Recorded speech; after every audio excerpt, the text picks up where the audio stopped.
Researchers have found that some of the key factors in determining who becomes an inventor are socioeconomic, location, race, gender, and income. Jeffrey Brown travels to Arkansas to learn how a former MIT dean is inspiring the next generation. It's part of our weekly series on the leading edge of science and technology. Outside the Arkansas Regional Innovation Hub in Little Rock, a line of curious fifth graders. Good morning. How's it going? Ready to make something? Yep. Yeah? Yeah. Their school, Booker Arts Magnet Elementary, is majority African American and low income. It's just minutes away from here, but most of these students are visiting for the first time. The Innovation Hub, which opened in 2014, is a makerspace where people in the community and would-be entrepreneurs can find tools, technology, and expertise for their businesses, products, or inventions. It also hosts regular programs for kids, the next generation of makers. The students made T-shirts and worked with clay, but also got a look at more complex technology, laser tools to cut wooden keychains, and 3D printing computers. In another room, an engineering challenge to build a tall PVC tower capable of holding a bowling ball. You don't hit them over the head with like, this is what engineering is. No. We're coming through the back door. We let them feel, touch, make, build, and from there, we then go and say, you know what you just did? Did you enjoy it? That was engineering. Chris Jones is the new executive director. We're really about providing the tools necessary to create the innovators, the makers, the tinkerers, the thinkers, and the entrepreneurs of the future, particularly in the state of Arkansas. This is personal for Jones. He grew up some 45 minutes from here in Pine Bluff. A lifelong lover of science, he went to Morehouse College on a full scholarship from NASA. He studied math and physics before heading to MIT for a master's in nuclear engineering and a PhD in urban planning. As an assistant dean, he led efforts to double minority enrollment in MIT's graduate programs. Now he's back home with a mission. Who do you see as your main target? Low-income women, people of color, who often are not seen as innovators, inventors, entrepreneurs, and makers. So our question is, how do we reduce those barriers? Because if we do that, then I think you unleash a power in the state and in the country that is right now being dampened down.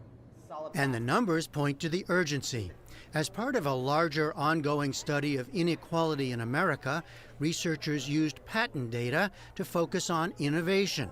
Among their findings, children from high-income families are 10 times as likely to become inventors as those from low-income families. White children are 3 times more likely to become inventors than black children. And just 18% of inventors are women. Harvard's Alex Bell worked on the study. He met us at the National Inventors Hall of Fame Museum in Alexandria, Virginia. What we see is that there are a lot of talented kids who seem like they have the right stuff to become inventors, but yet they don't follow careers of innovation. This is concerning because it seems like we're leaving a lot of innovation on the table. And innovation, we really think, is the fuel for long-run economic growth. The study also confirmed that place matters. Kids growing up outside traditional innovation hotbeds like Silicon Valley are at a disadvantage. In fact, Little Rock had one of the worst inventor rates of all U.S. metropolitan areas. We tinker around the edges of innovation and entrepreneurship. We want to provide different policy mechanisms that make change. Right. And they're saying through evidence, which a lot of us knew already, that if you expose a student at an early enough age, you change their trajectory.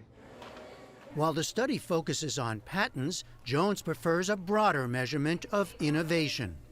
Here at the Hub, it's not just about high-tech innovation, it's about low-tech innovation.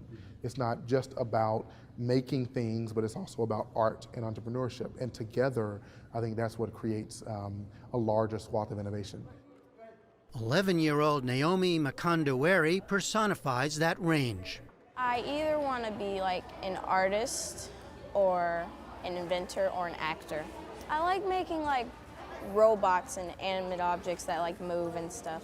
You like making robots. Have you had a chance to make robots? Not yet, but I Not will in yet. the future. Taisha Dupree teaches at Booker Elementary.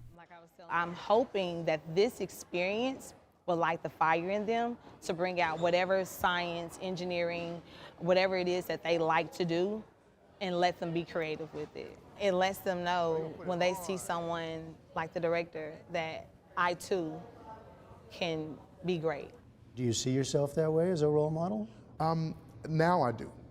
And I think that part of what we're trying to do too is create a diversity of role models for all sorts of kids. Send a letter to One such role model for Jones is 83-year-old Ray Montague. A native of Little Rock, she's credited with the first computer-generated rough draft design of a U.S. naval ship in the 1970s. Denied a formal education in an engineering program, Montague started as a clerk, but eventually became the Navy's first female program manager of ships. She fought discrimination early and often. Most engineers were white men. Right. Okay. So when I walked in, they thought I was a part of the help. And the guy looked at me and he said, "I'd like a cup of coffee." Really? And I said, "So would I. Make sure mine has cream and sugar, please." When President Nixon ordered the Navy to design a new ship in 2 months, a process that normally takes 2 years, the job went to Montague. She finished the work early. People say, "You were the first black woman to do this?" No. They say, "You first woman?" No. I was the first person. And that makes a difference. Everybody had to overcome obstacles, but you're going to do it in spite of the system, not because if somebody says you can't, bull. You can. For its part, the Arkansas Regional Innovation Hub has a new tool. A mobile makerspace to reach students in schools too far from Little Rock for an easy field trip. It's called the Steamroller, using the acronym for Science, Technology, Engineering, Art, and Math. We followed its maiden voyage, a trip to Pine Bluff and Watson Chapel Junior High, which happens to be the school Chris Jones attended. I really wanted to go off to see all the exciting things that were happening in the world and always wanted to come back home.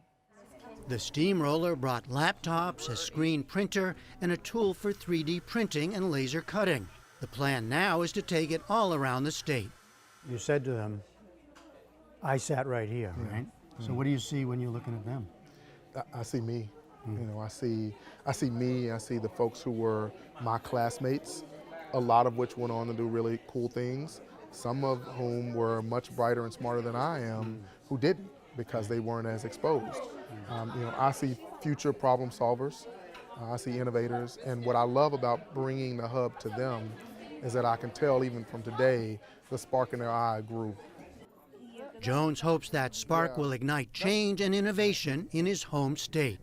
For the PBS NewsHour, I'm Jeffrey Brown in Little Rock, Arkansas.